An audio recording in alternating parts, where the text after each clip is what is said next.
Awesome. Mic check. Got it. All right, everybody. What's up? What's up? All my Angular lights? Ooh, oh. I was going to say, God dang. Don't do me like that. OK. As mentioned, I'm Yvonne Allen, full-stack developer here at NCR and in Atlanta. And today I'm going to be talking to you about Angular schematics. And to do that, I'm going to be doing a little mini game. And I feel like that's the best way to kind of introduce schematics to you, to something that you can relate to, and you won't be looking at me at the end of it like, I still don't know what the heck this is talking about. So with that mini game, you're probably thinking, Yvonne, you mentioned schematics is great, you're going to create a game that's great, but you still haven't really told me what Angular schematics is. So I think I can do that for you. So Angular schematics is basically a workflow tool for the modern web. They allow you to generate things, and well, not things, files, and do transforms. So let's say you needed to generate a new component. You can do that and add it to your file system. So these are some of the things you're going to be using with schematics. And to be honest, you've already used schematics before. And one place you've used schematics is the Angular CLI. So that's the best example I can give you for people who've already used Angular about what schematics really is. So let's say an example would be using the ng generate to generate a new component, or ng add to add some basic functionality or frameworks to your Angular schematics project. So for my example, we're going to be needing to create an Angular project, but you don't have to create an Angular project when you're using schematics. Not all the time, but for me, since we're going to be using schematics, Angular schematics directly, I'm going to need it for my project. So for anyone who doesn't know how to do so, this is how to create an Angular project, but I'm pretty sure most of you already know how, but just for references. And then the next thing you're gonna have to do is install the schematic CLI, which is super easy. It's only required 2 commands in order to do so. You just need to do npm install to get the schematic CLI, and then you just use schematics blank -- name and whatever you want to name your schematics project. And then after that, you dive directly into the schematics project you just created and do npm install in order to install all your dependencies. And then you're done. That's it. Quite simple. Thought it was going to be a lot, but it was just 2 commands because Angular and schematics are that awesome. Dab it up. So now what I'm going to do is start off our demonstration and dive directly into live code so you can see exactly how the schematics project is structured and what all the ooey gooey goodness is. And then we're going to dive right into creating our own. But right before we do that, let me show you the project and the game that I was telling you about, this oh so magical game. I think it's, oops, boom, did that. Okay.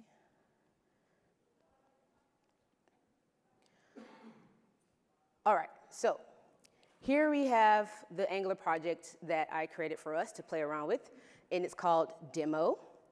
And let me take you to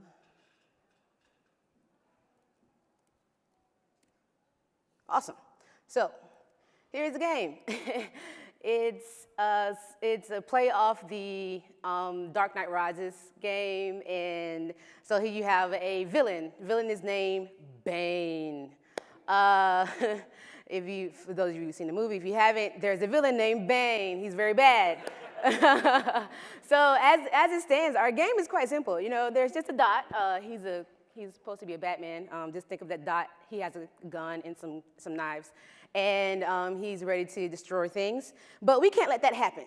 So what we need to do is we need to create some supervillains. Okay, I said superheroes. Sorry.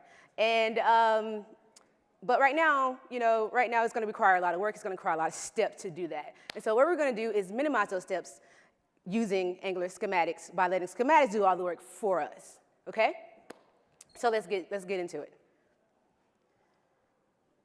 So Back into our project. So usually how things work, we will go into our project and then, start creating components just like this. ng generate components. And we're gonna say Batman, well, Birdman. Why Birdman? Because it's kind of like Batman, but we're living in a alternate reality Gotham City, okay? It's not quite Gotham City, it's Gothman City, all right? So, because, that's how we roll here in Angular. We just make our own stuff up.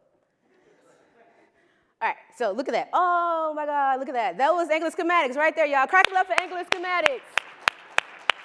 We did that. Simple as that. So what we're gonna do is we're gonna do exactly that, but with our own custom code. And what we're gonna do is we're gonna add the ability to create a component in a service at the same dang time. How about that, all right? So we just condensed 2 steps down to 1 step. And now let's get into how to do that. Just by looking at what we just did there, we're gonna replicate that same functionality, but in the schematics CLI project that we just created. So let's go to that. Okay, so let's look at this. Let's go back to,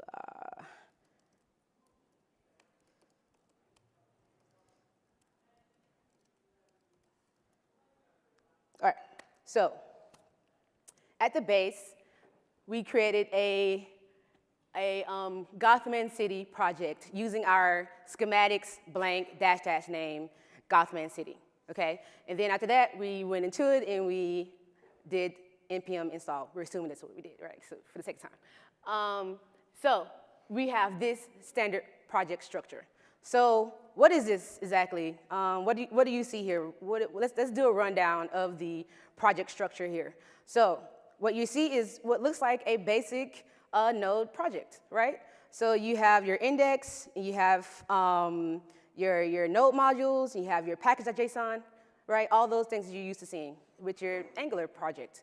But we have some different things here. So we have, let's look in our package.json, okay? So inside of our package.json, we have all of our dependencies, but we have one special thing. Let me move this down here so we can see it all at once. All right, so we have this dependency called schematics. Do everybody see that? Raise your hand. Awesome, all right, we're paying attention. Okay, so that right there is very important. Why? Because that right there is a collection.json file that is pointing to all of the schematics that we will have in our collection. What is a collection, Yvonne? I mean, all these words, they're so new. Could you give me a definition? Okay, right, let me see, let me describe this. A collection in schematics is a list of schematics. Oh my God. What the what? I thought it was gonna be something crazy. So when you see a collection, don't get confused. It's not a fancy word. It's literally what it means. Just like in any Java or object-oriented project, it's just a collection of things. And these things are schematics. So let's go over there. Here we are. Oh my God, that was so simple. So here we are, it says schematic. So here, what you're gonna see is the schematics property, and that's basically, schema property, and that's just telling you which schema you're going to be using in order to validate your schema here that you're gonna be using. So and then you have schematics. This is the important part right here.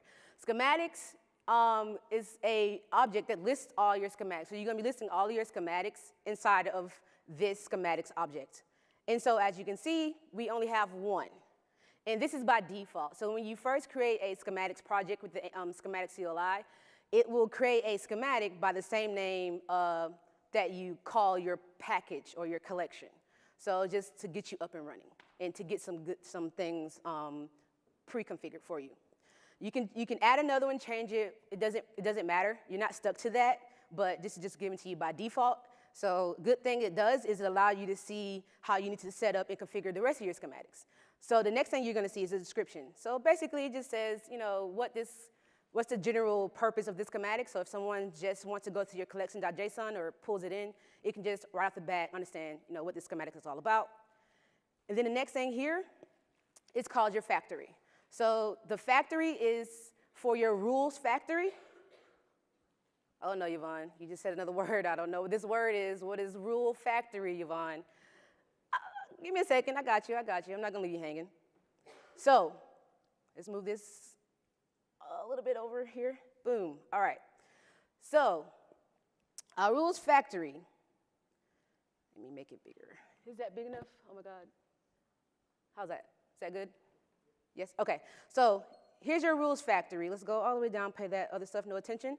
Your rules factory here is, a rules factory is a factory that sends you a rule. So it just produces a rule. That's it.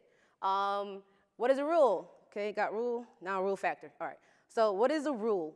A rule is something that takes in a tree, does some transforms, and then spits out another tree. It's like, wait. I did it again, Yvonne. What is a tree? Okay, so a tree is only a structure that holds your file system and the staging area. You can think of it in terms of, whenever I think about it, I think about Git. So inside of the GitHub, inside of your Git repository, you have staging, and then you have files that need to be changed to commit to, and then you have your original right before you did all the changing, right? So wherever the condition it was in before you start doing any modifications so that you even have a staging area, that is basically what a tree is. So you can think about it in the same structure that allows you to modify, update, delete your files based off where it started from, okay? So that is what a tree is. So as you can see here, you have a rule, right? So you have you have the rule factory, and then you have it, you see right here, it produces a rule, it returns a rule, and it accepts a tree and a schematic context. So you're like, all right, that's cool, we're getting there, something's happening, not much, but just something. So now you have this add component. So I told you when we first started that we're gonna do the exact same functionality that you saw in the ng generate component in our schematics. But the twist here is we're going to be actually using schematics to do so. Why? Because we're developers and we don't like to reinvent the wheel. We just want to we got something for it. Let's pull that library in. Let's start from there. So we're doing the same thing here, but it's for a greater purpose because by itself it's just repetitive.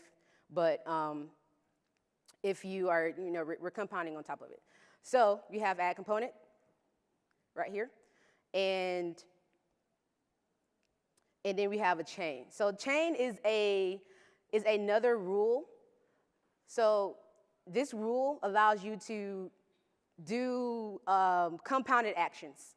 So one action would be creating a component.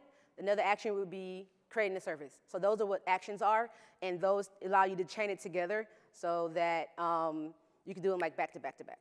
And another thing about schematics while we're talking about chains is it's atomic, kind of like with databases. So if one operation in this schematic fails, the whole thing fails. So that way you don't have any corrupted files or you won't have any corrupted actions where part of the schematic got done and then the other one doesn't, and then it just blows up your project.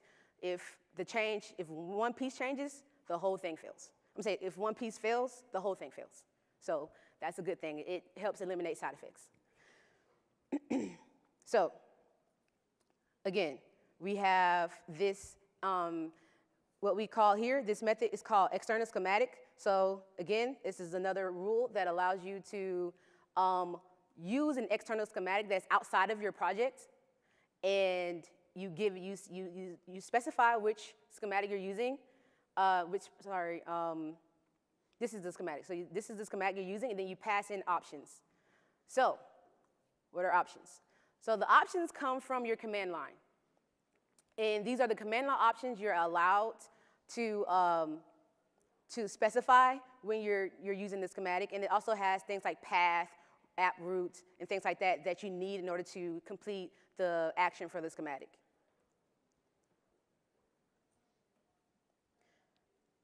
So, sorry, didn't mean to do that. Uh-oh, it's going haywire, y'all. All right, just gonna leave that right there. It's not really important right now. So let's try running this. So it seems like we are at a good place. We have our first schematic. We're telling the schematic that we want to generate a component. Let's see what happens. Let's see if it blows up or not.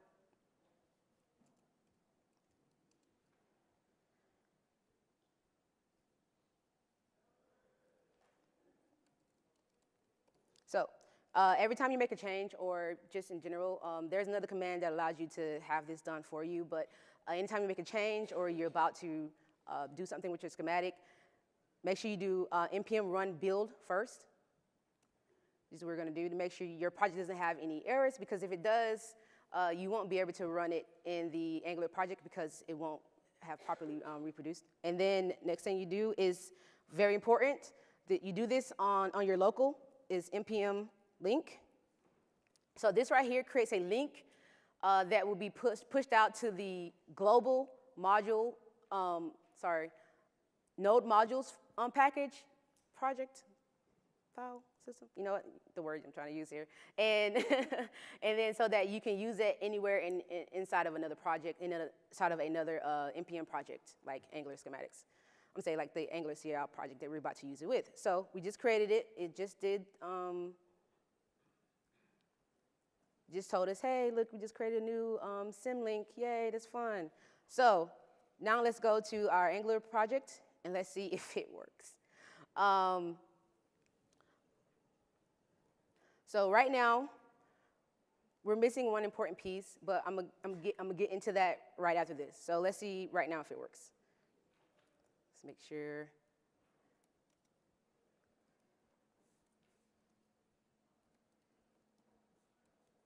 So this command right here, npm link Gotham City, what this is doing is creating that gap, that bridge between the schematics project and your Angular CLI project. If you do not do this, you will not get your schematic to work, because this is how they are linking to each other, and this is how your Angular project knows about your schematics project without having to do an npm install and all that crazy stuff. So it's just easy to do it this way for your local.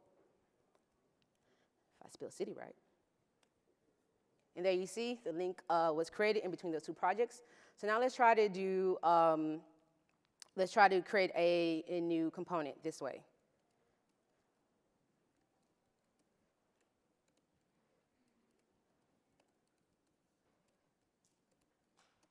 And we're going to do name, because we need to give it a name. Let's do another villain, Ivy.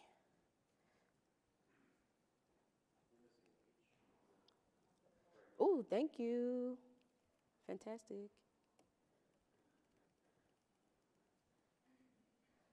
So we're going to create a component, and we're going to call it Ivy.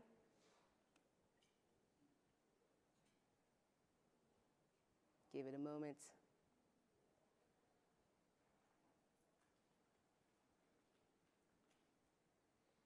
Wow, it's a long moment. Yay!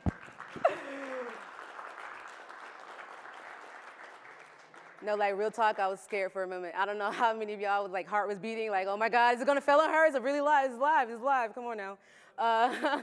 So let's just look, so we didn't do anything major here. When I say major, we didn't do anything of our own, like any custom yet. Right now, we just generated what the Angular CLI does as well, but we did it through Angular schematics. So we tied that in. Okay, so as you can see, we created a component, but right now, there's no way to kill this bad guy or just attack him in general, right? Because it doesn't do anything. He's just there, right?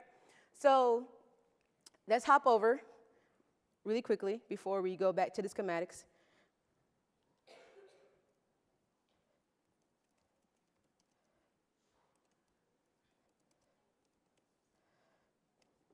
So, yeah, we don't want that.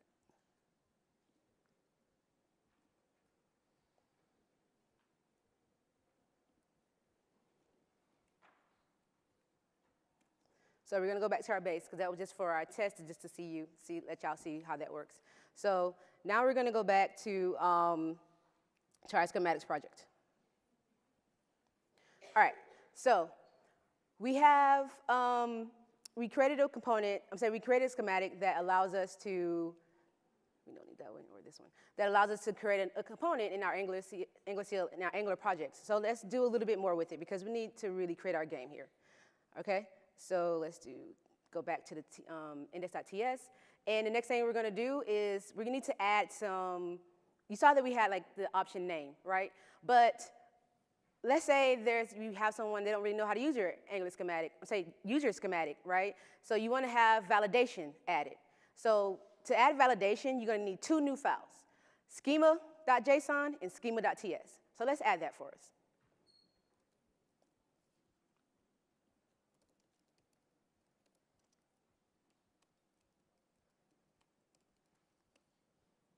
Okay, so now you can see that I added two new files, schema.json and schema.ts. So let's go through both of them really quickly and see what those are all about.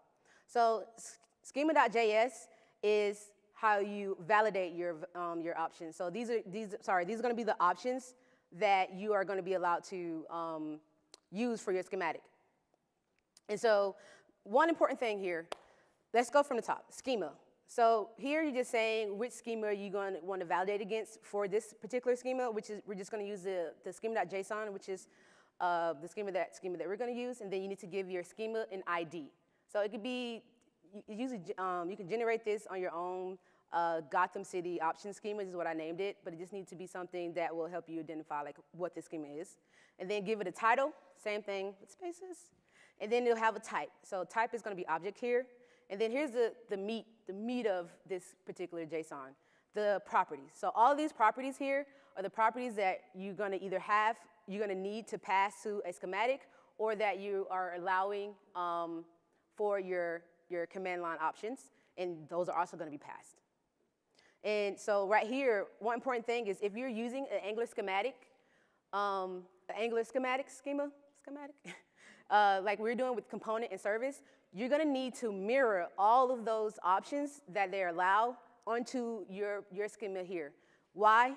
Because Angular is going to look for them and inspect them. And if you don't have them, it's going to blow up.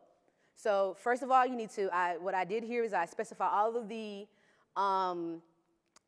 options that are needed for the component schema and schematic and for the service schematic. And then I'm going to add my own. So if I didn't add my own, like I'm going to add like a service option. And if I didn't do that, then I wouldn't have needed to do this because it's optional. That's why you don't get it on generation. But when you are doing things like this or creating your own and getting really deep into schematics, you're going to need this. But if you're just playing around and you're just doing hello world, you won't need that just yet. So we just created our schema.json, and then now we created an interface. And this is also used in conjunction with your options, because if you can do any, but any just allows you to put anything in there, right? So this is going to validate your types. So again, same thing. It needs to mirror the schema.json in most cases. And so basically, this is all those same options mirrored over into a type. And then if you go back into the index.ts, you see it again, right there. Boom. Got them options and got them options here. So with the method that you added. Fantastic. So this would allow you to add validation. So we're going to go a little bit deeper now because we want to have some fun with this, and we're going to create a service, and we're going to add the Angular schematics component schematic here.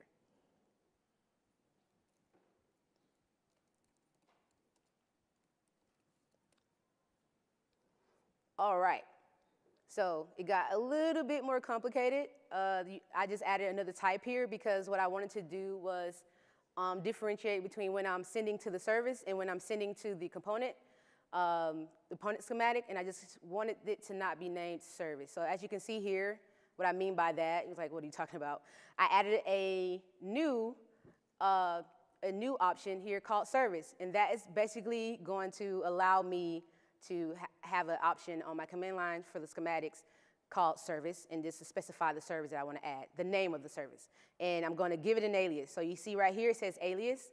So alias is just like when you do ng generate and then do G instead of the whole word generate, same thing. So it can allow you to shorten out that word and and move a little faster. So I just chose SN.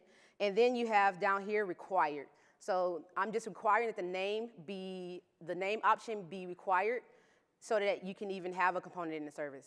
Well, have a component and then have a service.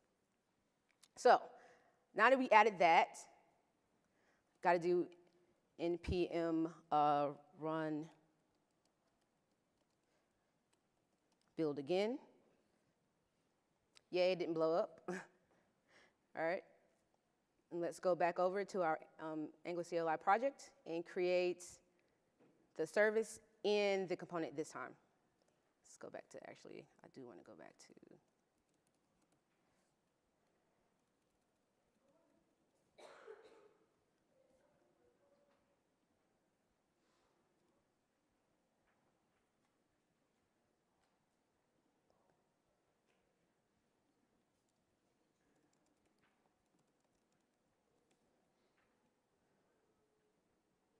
All right, so from here, let's create a character, and let's call him Birdman.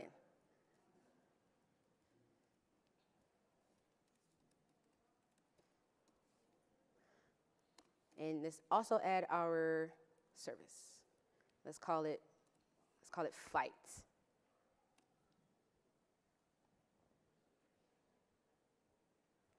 Okay, so there you have it. I created a component in a service.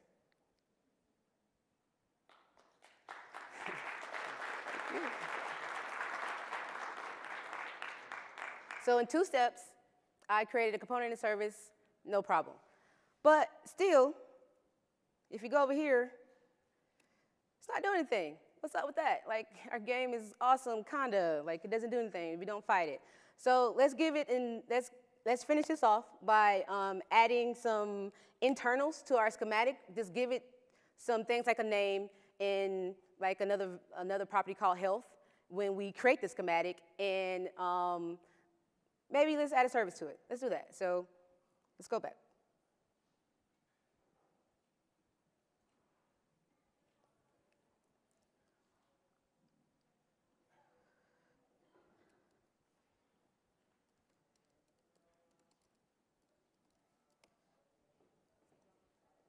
Oh, sorry.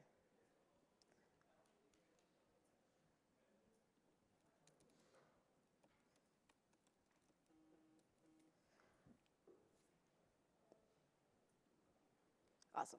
All right. So, whoa there. That just got cray-cray.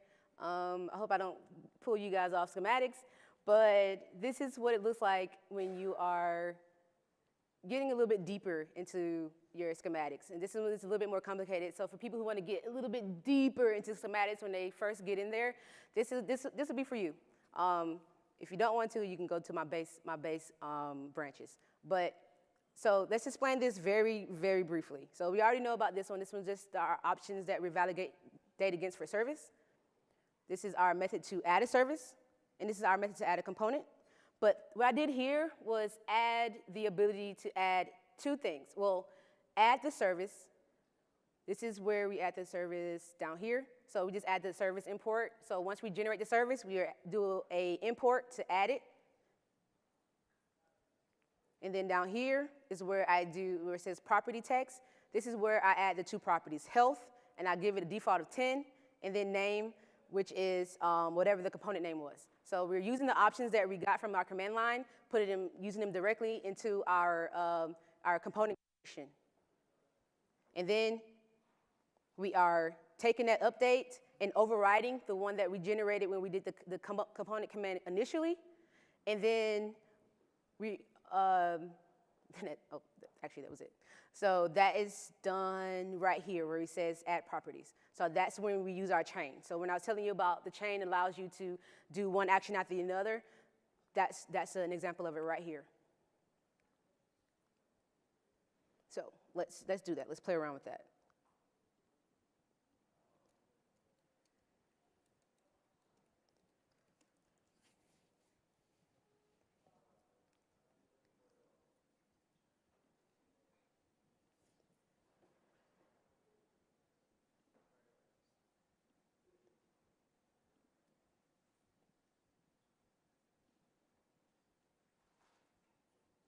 All right, so let's do it again.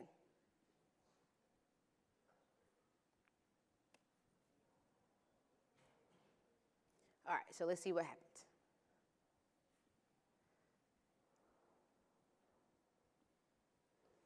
All right, so inside of our class, you see some stuff there. Don't worry about that. That's my fault. Missing things when you're moving too fast. So right here you see that you have, oh yeah, that was my fault too. Oh no, it's not. It's actually how it's meant to be. So here you see that service, the fight service got added, and then you see that, well, the import got added, and then you see the two properties that I initially stated that I wanted to add right here. So, and then you see how Birdman was use string interpolation to do that. And then, so the only thing I have to do now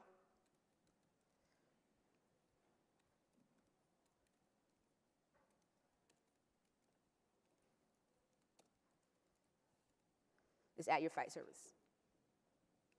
And remove those. There you go. So there you see that, and then we didn't do really anything inside the service yet. So that's great. We added the service. I showed you just now how to add more into your component generation when you're doing that, when you're creating your components, to give it more fun and then just add more things into it. So with that being said, let's finish out our project.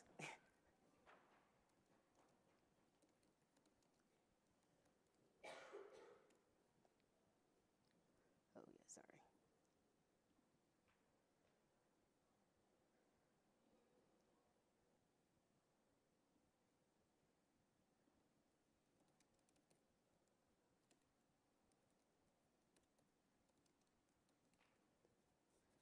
Okay, so here I only did like a few small things. And one of those are,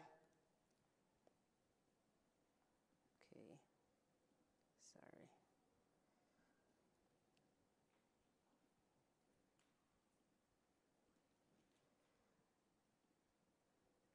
So one of the things I did was add a small little attack method to the service so that we can attack our villain. And then added a you win, whenever you defeat the villain, and you added Birdman to our game. So let's see.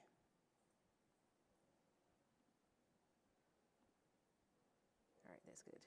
All right, so let's see what we did.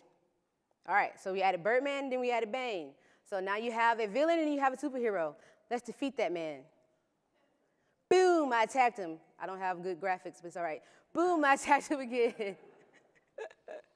Oh, wait, I don't get the win yet. What happened? It had to be something that was going to mess up, right? All right, so we have Birdman, he got attacked. Hold on, guys. This is going to be a great finale. I know it. Okay, Yvonne is there. I know, right? I'm so close. He's winner. We're good. What? All right. Oh,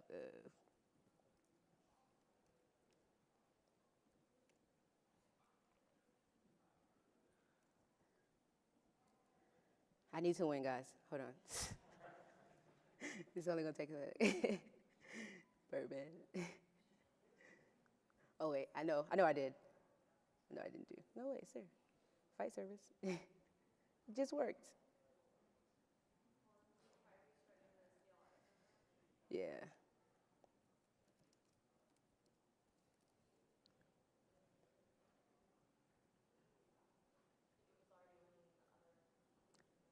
You're right.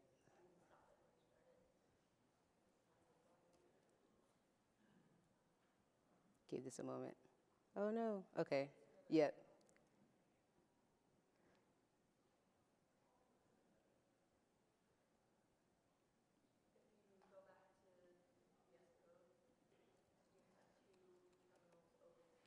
Oh, I know what you're saying. So let's just,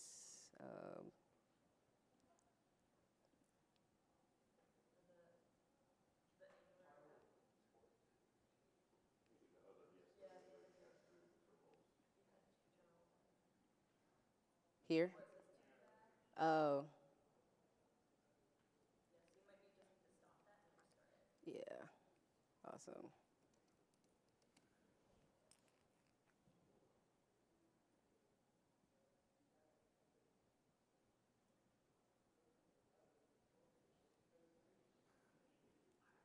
All right. Here you go. Boom!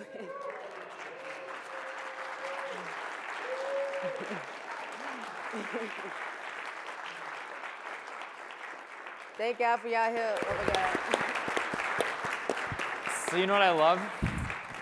Yesterday we played games on stage. Now we're making games on stage. Well done, live coding. Thank It's great you. learning about schematics. Thank you. Yeah. I hope I did it justice. I tried to make it a little fun for everybody because schematics in itself can be a little bit different than what you're used to, since you're used to Angular giving you everything and babying you a bit. Yeah. Schematics is like you got to put your big girl or big boy panties on and like really use your brain, you know what I'm saying? Really figure it out. But it all ties nicely back, which I like too, is that you can reuse, and it's like, that's the beauty of it, and you can tie it back to the CLI. So. Right, exactly. So that's one of the things I was looking for, was to go from the perspective of an average user who would probably want to reuse what you already have first before creating anything that's custom. So, you know, just alleviate some of the pain that you have to deal with if you already have a library or a schematic out there that creates components for you. Just compound on that and keep it moving.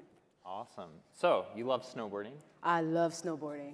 Where's your favorite place to snowboard? So I've been to Canada, Yeah. but it's not my favorite, just like the farthest I've been. But, you know, actually my favorite is Colorado. Colorado's beautiful. Yes. All right, favorite hill or mountain in, Let me go with Winter Park. that one's good. Yeah, that one's pretty awesome. Like, you just spend all day out there and you don't even reach the bottom. It's like, where am I? You need a map. Like, literally every turn, you're like, so on the map, where am I? Oh my God, which route am I taking? So you have to really route it out before you can just start riding, because you end up on like 2 miles out the other way from where you were supposed to be going. And you're like, how do I get back? Well, thank you so much. This was your first conference talk, right? Yeah, it really was. And I was super. Live coding. Wow. Yeah, That was live brave. coding. Yeah. Live coding. Yeah, Yeah. yeah, thank you. Wow. Yeah, Well, thank you so much, and thanks for joining us up on stage right after, thank too. you. So thank so you. much.